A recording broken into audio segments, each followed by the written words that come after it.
You are already aware of the classic for loop, the for each loop, which can be used to loop through the elements of an array and invoke a function which can process those elements. The for in loop, which can be used with objects to loop through or iterate through the properties of an object.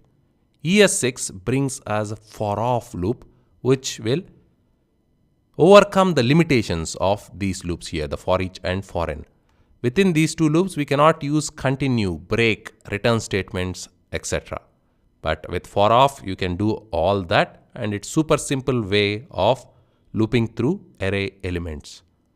Go to your text editor, create a new file, and define an array, let or const of names is equal to, within square brackets, the first name is John, the second name is Bob, and the third name is Reddy.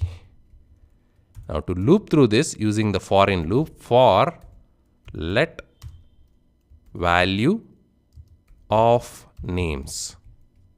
So each value in the names will be assigned to the names here, and you can do a console.log of value. Save it. Outside the ES6, directly you can save it here, for of.html.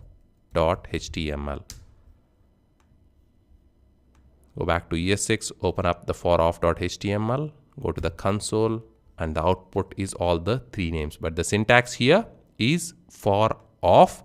You can use break, you can use continue, etc.